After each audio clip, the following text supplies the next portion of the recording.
Le jeune homme n'a dépensé que 5 € pour acheter un sac de riz. Contre toute attente, la seconde suivante, il en sortit un lingot d'or, et à cette vue, tout le monde fut stupéfait. Les gens pensaient alors que le jeune homme avait simplement eu de la chance. Mais ils ignoraient que tout cela reposait sur son système de bonnes affaires. Afin d'aider le jeune homme à devenir l'homme le plus riche du monde, le système lui fournissait chaque jour, à des moments aléatoires, des informations sur des occasions à saisir. Et la première information du jour concernait quelqu'un offrant une grosse récompense pour retrouver un chien perdu. Le système lui indiqua que ce chien se trouvait dans une poubelle de la résidence de l'immeuble numéro 9. Pour vérifier l'authenticité du système, le jeune homme se rendit aussitôt à l'entrée de la résidence à vélo électrique.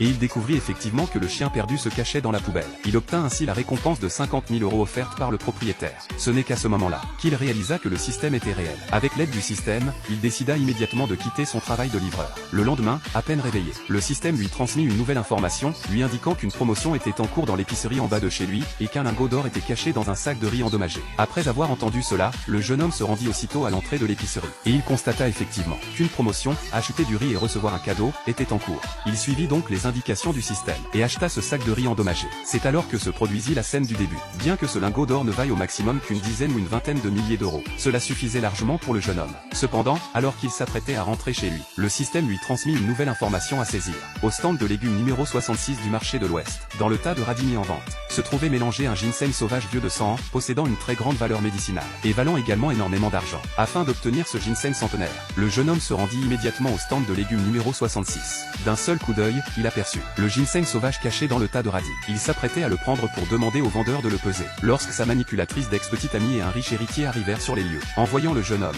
ils constatèrent qu'il était si pauvre qu'il ne pouvait s'acheter qu'un seul radis. Le riche héritier sortit aussitôt 100 € et acheta tous les radis. Voyant à quel point il était généreux, le vendeur accepta immédiatement. Cependant, sachant que le jeune homme voulait acheter des radis, le riche héritier sortit sans le savoir le ginseng sauvage, et proposa de le lui vendre pour 500 €. Il pensait que le jeune homme ne serait pas assez naïf pour accepter un tel marché, mais contre toute attente, celui-ci accepta directement. Afin d'empêcher le riche héritier de revenir sur sa décision, il rédigea même sur le champ un accord écrit avec lui. À cette vue, le riche héritier pensa encore plus que le jeune homme était un idiot. Mais à ce moment précis, un acheteur de plantes médicinales arriva soudainement. Il demanda aussitôt au jeune homme de lui montrer le ginseng qu'il tenait en main. Après l'avoir examiné, il découvrit avec stupéfaction qu'il s'agissait en réalité d'un ginseng centenaire. Pourtant, les autres n'étaient pas d'accord avec lui et pensaient qu'il ne s'agissait que d'un simple radis. Contre toute attente, l'acheteur proposa alors au jeune homme le prix exorbitant de 10 millions d'euros pour acquérir ce ginseng sauvage. En entendant cela, tout le monde fut sous le choc.